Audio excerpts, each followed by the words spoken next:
Welcome to the Renee Report, bringing you issues of topical interest.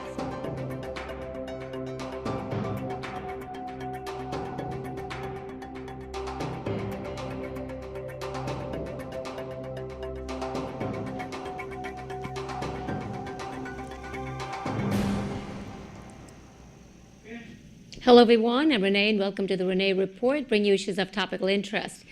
Today I have a filmmaker who is with a difference, unconventional film integrating many elements, science and spirituality, physics and metaphysics.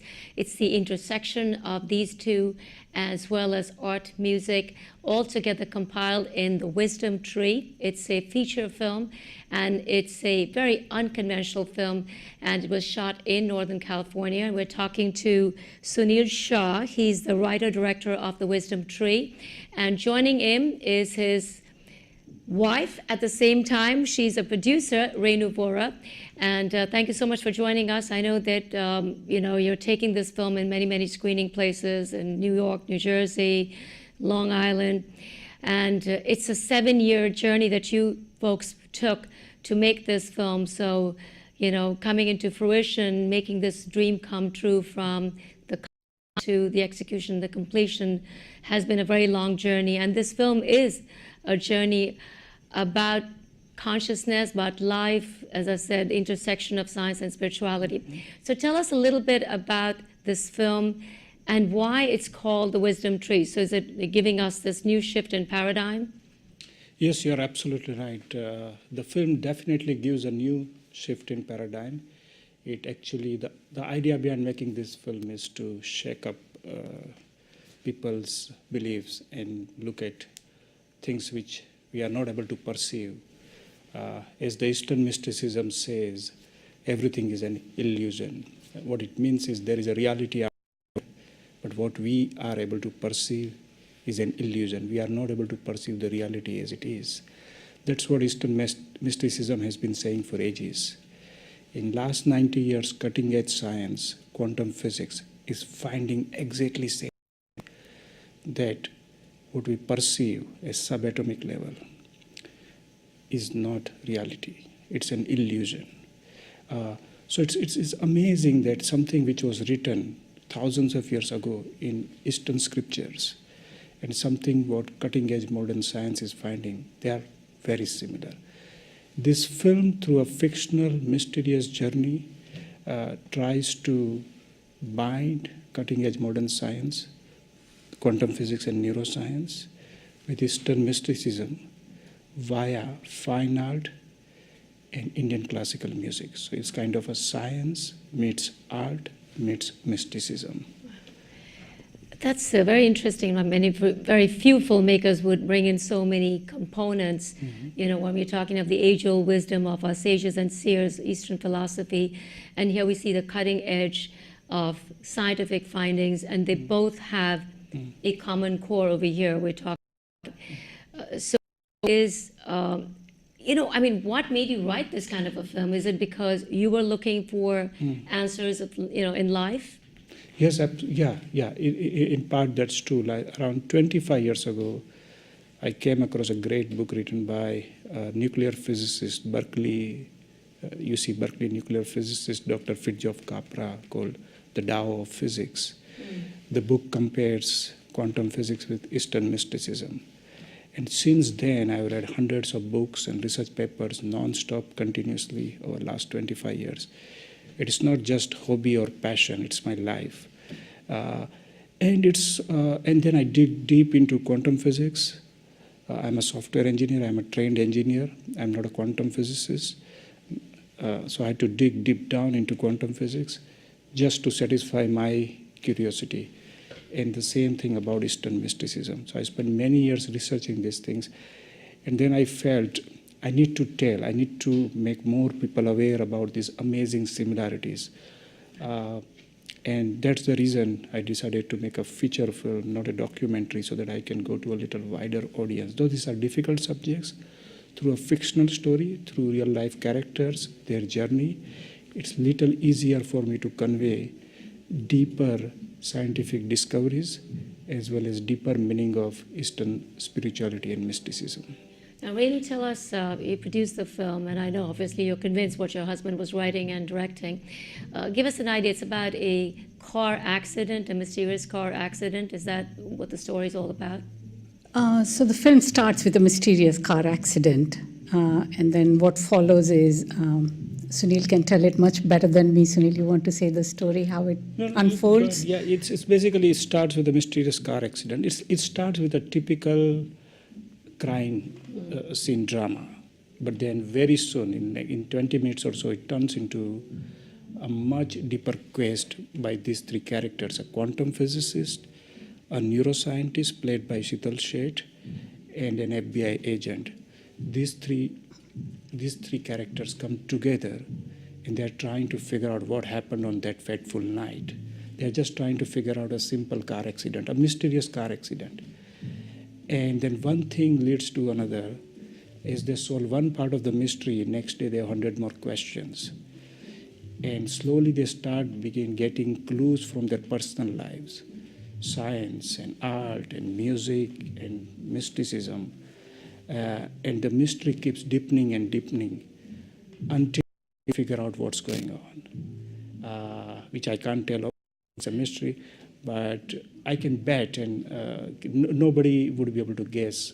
The last 20 minutes of the film is where everything comes together, and it's just mind-boggling. So they resolve the mystery of the accident. They resolve the mystery. One of our tagline is, as the mystery unravels, quest begins. The idea behind making this film is not to close a chapter and give you a few questions and answers. The way film ends is it answers a lot of questions, but the very minute it ends, it opens up a lot more questions. The idea is for viewers to begin a new journey. A lot of them are already on this journey. If they are not on this journey, to start a journey. Wow. Yeah. Well, let's take a little break and look at the clips of this film, The Wisdom Tree, that's produced by Renu, Vora, and written and directed by Sunil Shah. Far away in the heavenly abode of the great god Indra, there is a wonderful net which stretches out infinitely in infinite directions. At each of the infinite nodes of the net hangs a glittering jewel. If we look closely at any of these jewels, we find reflections of all the other infinite jewels in it. Sounds so much like quantum entanglement.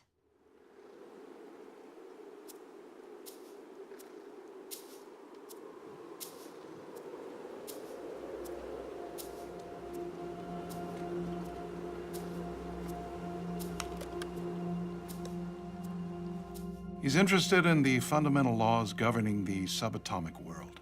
No, there's no treatment for this. Look, Hamilton's functional MRIs are very close to this patient's. Just give me a chance.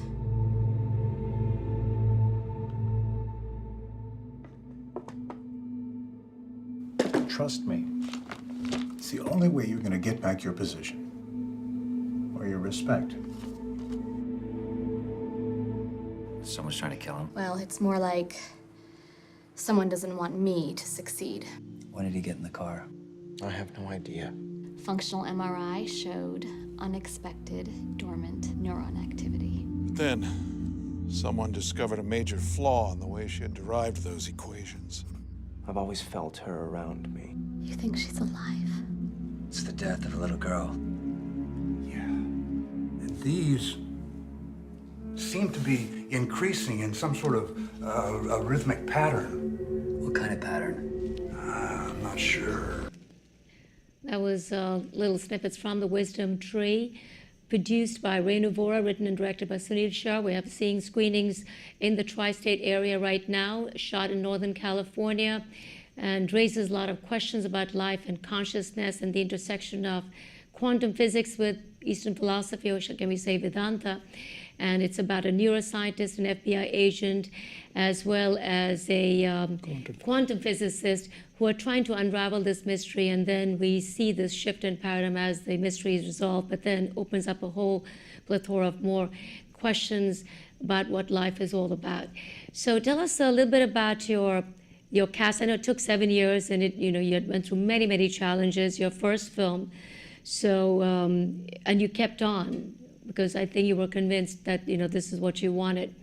So tell us about the cast and the crew, because you got some very award-winning people who have been involved with this film production. Shetal Seth from California is a very well-known actress as well. Yes. Though it's a relatively low-budget independent film, we had a huge struggle up to a point. But because of the subject and the treatment and the kind of the script, It's quite different. So people sometimes say, "Well, I don't know if it's going to work or not." Yes. We faced a lot of problems initially. People didn't believe in the film. They say, "Whoa, physics and metaphysics, what is this about? Nobody makes films like this, and it should be a documentary. It should not be a film." But eventually, after a lot of convincing, it's up to a point, people started getting it seriously. They got what I'm trying to do. And then I could bring in really talented people on board. Mostly they helped me out in the sense that basically a lot of people who work typically for Hollywood films, like my sound remixer is 9 times nominated for Oscar Award. And he does all the Harry Potters and Lord of the Rings. He works with James Cameron and all big names. And so he joined. He watched the rough cut of the film and he says, "I'm going to do it." I could bring in a National Award India winner cinematographer to come and shoot the film. Shetal Seth, award-winning actress, one of the most talented actresses amongst Indians born in USA. We sent her the script and she loved the script. She joined. Nina Henninger, one of the well-known casting directors. She has that Pursuit of Happiness and Milk. She joined us and she said, "I'll do casting for you. I'll get you all the actors you want in this budget." And then many more Golden Globe. Golden Globe Award winners, and my music composer Sweta Javeri, she has got a few awards and she's really well known in the classical Indian side of Indian music. And then I could get another producer. We wanted an experienced producer, Laura, who was just nominated for Independent Spirit Award. I could really build a great team. And then during post-production, Lucasfilms, they loved our film and they said, "Okay, you can use our facility." Typically, that's one of the most expensive facilities. Only Hollywood can think about going to that facility, but we were there for almost 6 months, designing the sound, mixing the sound. This is a great facility where a lot of Hollywood films Yes, it's very prestigious to work this film over there. Yeah. And then you worked with the classical music. You talked about Indian classical music and painting. So you're bringing in a lot of Eastern thought and Eastern culture and values over here. Was it difficult to integrate, especially, we have this great cinematography and we see this amazing music. The sound is really, it kind of entices you to transcend borders and reach out to something different, that we don't see, like we talked about illusion and perception and reality. How were you able to get that music to define something that was going on in your soul? Yeah, so we spent a lot of time designing the film because we knew we are, though it's a crime drama and mysterious journey, it's very different. Ultimately, it has to touch people's subconscious. We have to go down to that level. To reach deep down, we had to shoot film in a certain way. We designed sort of a new acting style. We decided camera would be static most of the time. We decided that it will be a slow-paced film. The editing style is going to be slow. We decided that the music is going to be subtle and subdued. The sound design is going to be subdued. As far as music is concerned, the Indian classical music is one of the characters in the film. And I was fortunate enough to meet Swetaji. She's an amazingly talented artist. And she came on board. And then we discussed for months, actually. She didn't compose anything. And we just kept discussing and trying to find meanings and deeper meanings into our lives. We just kept discussing that. And I think at some point music evolved. She's such an amazing artist. At some point she just sat down, started singing, created a rough cut. We improvised it. If for nothing else, what this film for what she has done, I would say is amazing piece of Indian classical music and how it is used. And then we have a background score. So William Stokesson, who has worked for Sofia Coppola, he came on board and he liked the film and he says, okay, I'll do rest of the music for this. It's very unconventional film, very unconventional music. Everything is unconventional in many different ways. And Renu, tell us your input in this film. Were you part of the selection process, whether it's the cast, the crew, the music, or the paintings, or? No, so I and Laura, as Sunil was saying, produced the film, and my role was more of all the logistics, scheduling, budgeting, and making things happen. But I also helped out with some of the graphics. The film uses a lot of... That's your background. That is my background. So yeah, I wasn't part of the visual effects. That's him and Apurva Shah, who is a VES award winner. So they were involved with that, but I was definitely involved with a lot of graphics. She supervised the whole team. She created a lot of... Film has a lot of graphics and animations and design elements. It's about nature's patterns and hidden patterns and geometry and math and shape. So Renu played a huge role in driving that part, that aspect of. And then we had some few well-known painters who came and helped us create paintings, etc. So it's a 2-hour, 12-minute film. Mm-hmm. And is it, you think, a little heavy for the viewer? Mm-hmm. Because it's very deep it's got very multi-layers? It has got lots of layers. It is deep, I would say. This is not a typical popcorn, go out and watch and forget. Having said that, just yesterday we screened at Angelica Film Theatre in New York, and there was an 11-year-old girl, and she absolutely loved the film. She absolutely loved the film. She got the film. I talked to her, and earlier also we have talked to 12 years and 15 years old, and they say, sometimes I feel they are getting more than elders because they are open, they are more receptive. They are not filtering everything through their rational mind. So it's not. If the viewers keep their minds open and allow the things to play with them, it gets very engaging. Very engaging. It's definitely very engaging. Definitely very engaging. It has layers and layers of mysteries. It just you can't. Yesterday, it was a sold-out show, and there were a few people standing. They stood for 2 hours and 12 minutes watching the film. It was pin drop silence. Nobody moved. Nobody moved throughout 2 hours and 12 minutes. That's the beauty of this film. It keeps you on the edge, but at the same time it comes and beautifully goes deep, way deep inside you. And do you want to put this up in the film festival circuit as well? As you know, right now it's screening everywhere in the U.S. Mm-hmm. And if anybody wants to have a screening, you can always go to the website wisdomtreefilm.com. The Wisdom Tree Film. Yeah, the wisdomtreefilm.com. So they can arrange a for your film. Yes, we plan to go to film festivals for various reasons. We started receiving so many requests even before we were done, and we kind of ended up doing this theater on demand model. That there are 200, 500 people asking us to come to a town or city, we'll go and screen the film. And at this point, for next 6 months, we can just keep screening 3 or 4 or 5 screenings a week. We have so many requests from around the country. We are receiving many requests from Europe and Asia, which would start next year. And ours is a small team with limited marketing budget. So we definitely want to go to festivals, and we'll go to festivals.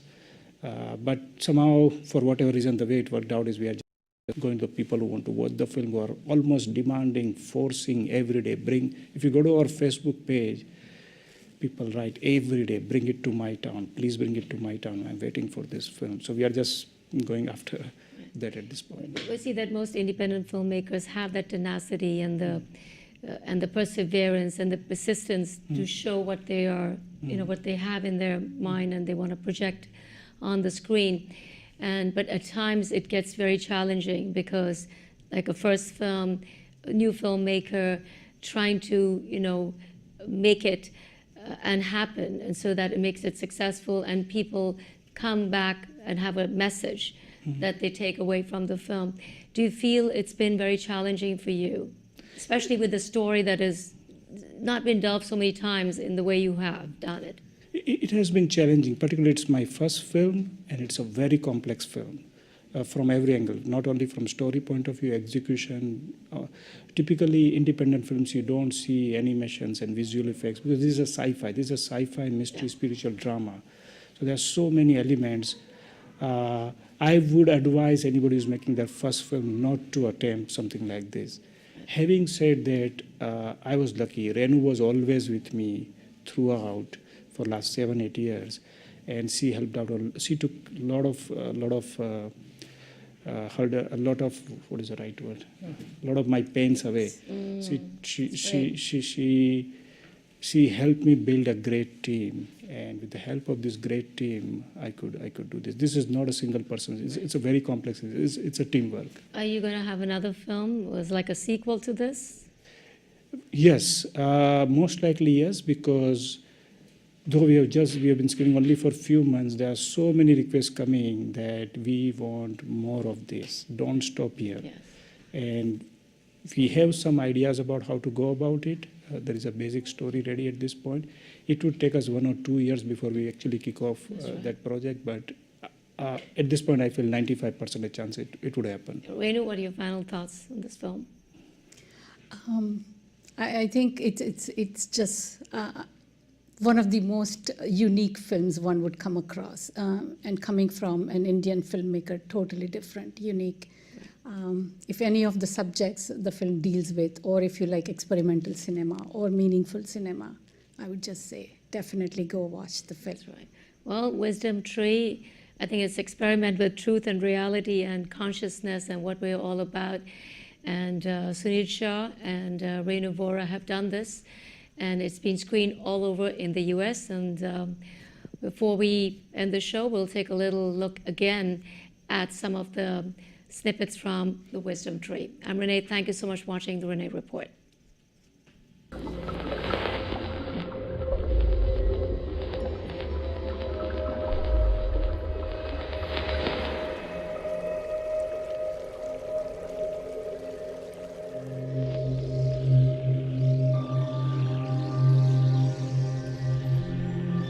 I was almost there.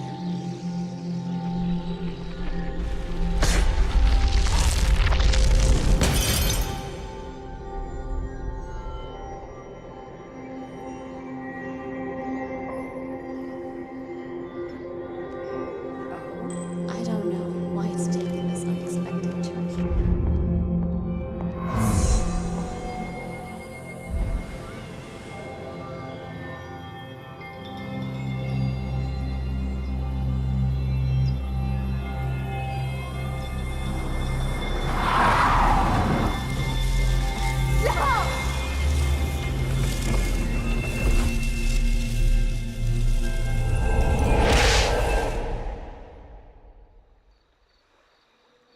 You know, quantum physics is full of paradoxes. Paradoxes which create infinite questions.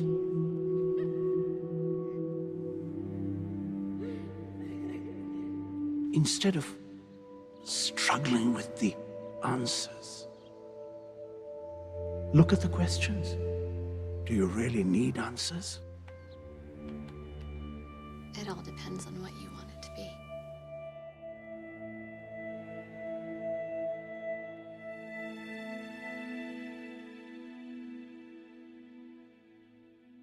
Did you find a match? Listen to this.